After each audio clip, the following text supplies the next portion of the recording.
instantly. Call now or go to sonobello.com. Well, one morning, me and my wife were headed to work. Bus came out right in front of us, and then I woke up hours later in the emergency room. I was worried about the health and well-being of my wife. My son contacted Austin Jackson. They took all the pressure off. They said they will handle everything. And when they meant everything, they meant everything. I would recommend Austin Jackson Law Firm because they relieve you from all the pressure. Get Austin Jackson, the Augusta guy. When you download the 1226 First Alert weather app, you've got access to the best local and most trusted weather team just a click away. Live radar, First Alert forecast, and more. Whether your skies are sunny or severe, you'll be ready with the free 1226 First Alert weather app. Let's cry, baby!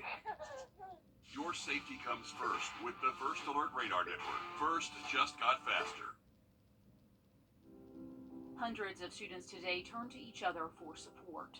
Lakin Riley, an Augusta University College of Nursing student at the Athens campus, left for a jog and never returned. She was found murdered. Today, the focus was on looking ahead. And I know that together we will get through this. As students lean on each other and their faith. We have no clue why things like this happen. I'm the first to question why. I've chosen to change my view of this and to know that we were given these people at this time for a reason. And today, a vigil held on campus to remember 2 lives lost in the Athens community, Lakin, and also another student who died by suicide.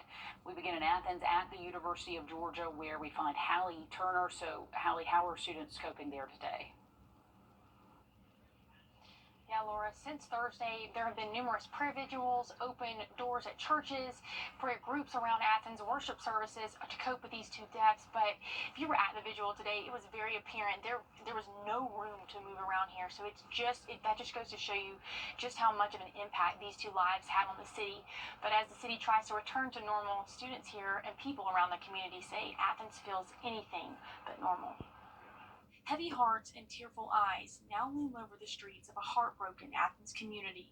The streets are quiet around campus. I feel like no one's out. It's just like typically you'll hear people chattering, laughing, having fun, and like that's like not the vibe right now. Classes may be back in session, but the student body has been small. Everybody went home. Whenever I came back, I left town as well, and whenever I came back, no one was here at my sorority house. The parking lot was half full, and people aren't even coming back until today. Like my roommate didn't come back until this morning. It's pretty heavy feeling on campus right now. Like both of our classes I was like optional attendance today for the rest of the week actually, and like every teacher's been super supportive, and like y'all take this time to like for mental health and like just to get your feet back under you, which makes it hard for midterms obviously because that's this week. But all of that changed Monday afternoon. Hundreds of students poured out to show their love for Lakin Riley and Wyatt Banks.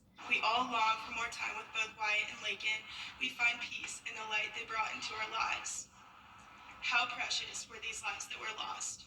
Wyatt, an outstanding leader, friend, brother, and light for so many. Lakin, a caring, driven sister who taught us what a true friend is. Sobbing and overwhelmed with grief, students are trying to press forward. Let this be our calling. If you see something, say something. Setting their eyes on the coming days. Everybody's working together to try to get back to normal, but it's just going to take a little while for sure. Now, what we do know is that students are trying to get through midterms for the rest of the week and focus on spring break. But in the meantime, Lakin's funeral is also scheduled for this Friday, and we'll have all of those updates on our website. But, you know, this community is hurting. You can feel the pain. And just today, they were all praying, they were crying together. But there's, like they said earlier, there's such a peace on this campus throughout the pain. Okay, just a hard thing, especially with her being so young and it's so sudden and untimely. Hallie, thanks for sharing some of that vigil with us. And Lakin's death has renewed the conversation about campus safety. At UGA, there is a petition for blue call boxes. AU Campus Police here at home says those call boxes were removed from UGA back in 2004. They weren't widely used for emergencies. Sydney Hood talked to AU Police to learn more about how they are improving safety. Walking around AU's campus, you hear the nearby water fountain running. You see students walk into class. It seems like any other normal day, but ask anyone here and they'll tell you it's not. Ask anyone inside the police department and they'll say the same. Our college students are mostly young people. We as parents, and I have a kid in college myself right now, and I worry about his safety. AU's police department sits at the entrance to the medical district. Even if you don't see an AU police officer, right there, there's one not too far away. Closer than you think. Throughout our campus, we have the blue light emergency phones. That blue light is a sign of our presence there. It's another layer of security, another option to be able to summon emergency help when you need it. Captain Smith says the majority of their phone calls come through this Rave Guardian app. It's designed for AU students and staff, so you can either call the police department directly through the app, or this self-timer app right here is a virtual escort. So as long as you have your phone with you, you have someone with you. The conversations moving forward are about how to best effectively use those programs, those outreach measures, the tools that we as a university community provide. Because the only thing students walking these sidewalks want is that sense of safety and normalcy. Captain Smith says AU's police department recently received a grant from the Department of Justice to bring technology upgrades for safety and security. He says a large piece of that grant is to increase camera coverage on campus. Georgia Governor Brian Kemp is speaking out following Laken Riley's death. Immigration officials say her accused killer, Jose Ibarra, is an undocumented immigrant from Venezuela. Kemp addressed the issue of people illegally entering the U.S. while at a commerce event in Athens. He called Ibarra's illegal presence in the U.S. a failure by the Biden administration to protect Georgians and all Americans. It was preventable because we just have a nightmare in this country with mass migration, and then have people that aren't here illegally breaking our laws, and they're not telling anybody and reporting this to us. The governor's daughter attends UGA and often runs the same trails where Riley was last week. More news in just a moment, but we want to send things over to First Alert Chief Meteorologist Riley Hale for a check of the weather. Well, a beautiful day out there for us. The new Lewiston Road diverging diamond interchange is now open, and this is an overhead look at that new traffic pattern from our Sky 12 drone. You can get a good look at how that works. Crews actually opened the intersection a day early yesterday around 3, so today is the first full day it's been in use. And if you haven't driven over that way yet, our Alyssa Lyons shows us what you can expect. For the last couple of months, you either were backed up on the interstate on I-20 or you had to make your way down to Appling. Either way, you had to wait. But now that long-awaited wait is over. The Lewiston Road exit is open. The divergent diamond is here. I've never been through a diverging diamond. I've only been through like the roundabouts, so I was a little skeptical, but it was really fast. How fast? So thankful, so thankful. Saved me about 20 minutes a day easily. It looks a little confusing just looking at it, but once you actually drive through it, pretty straightforward. So what's it really like to drive through the diverging diamond? Let's find out. It's supposed to be more efficient. Okay, first impression, traffic isn't too bad. Non-stop turns. You want to get over into the right lane. Yeah.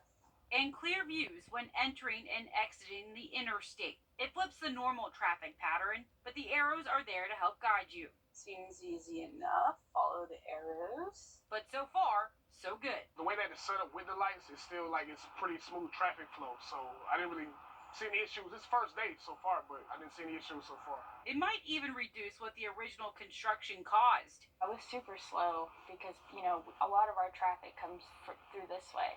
And so that whole bridge was closed. So we, it's probably like 120 cars. And in the afternoon, it's usually dead. Here's to life thriving on Lewiston Road once again. In Grovetown, Alyssa Lyons on your sign.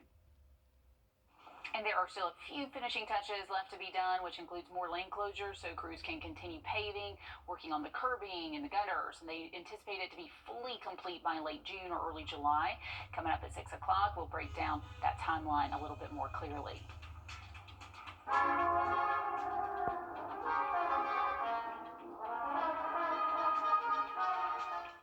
A world-famous brass quintet is passing on their knowledge to the next generation. We show you how, coming up on News 12 at 6 o'clock.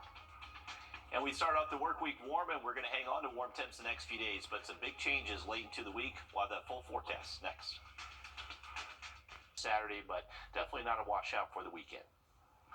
Okay, thanks, Riley. Internationally renowned Boston Brass is extending a guiding hand to the next generation.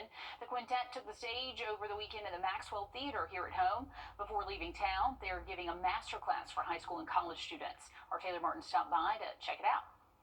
They say when you do what you love, you'll never work a day in your life. It is a luxury.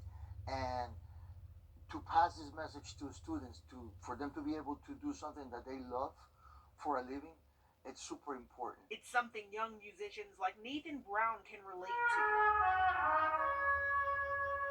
For me to be able to play music, it's truly a blessing. You get to share something that I feel like it's God-given to me. It's really cool just to share music with other people. As a nationally recognized musician, doing a master class with students in Augusta is a full circle moment for Jose Sabaja.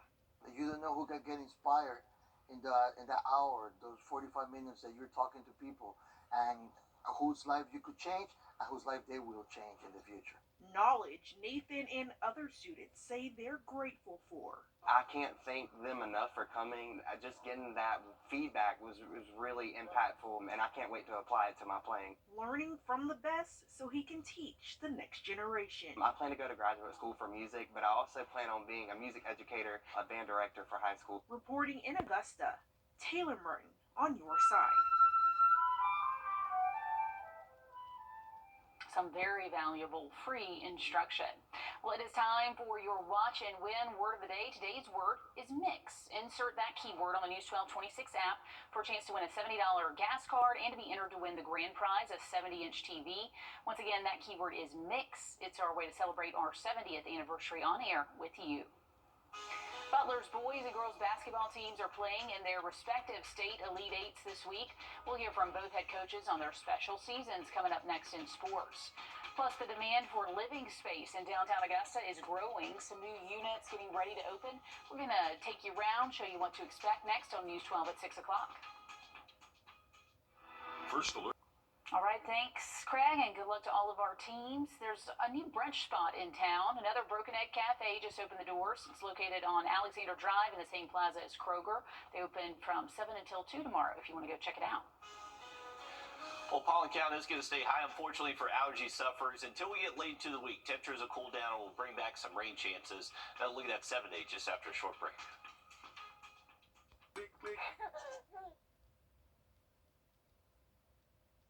Coming up tonight on the CBS Evening News, our in-depth look at America's fentanyl crisis. We see how the DEA is cracking down on pill presses that can turn out thousands of deadly drugs by the hour. We've got that and more headlines tonight here on the CBS Evening News.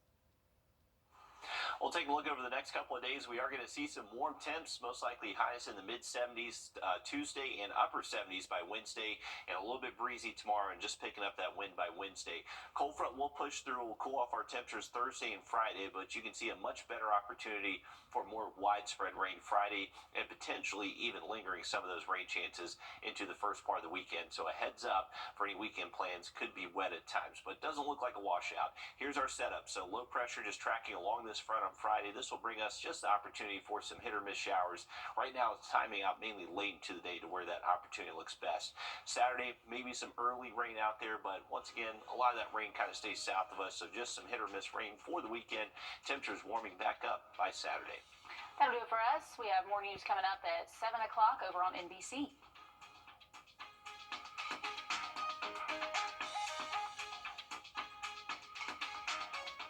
At the CBS Evening News, we focus on solutions, finding solutions to help people understand what are the right choices to make for you and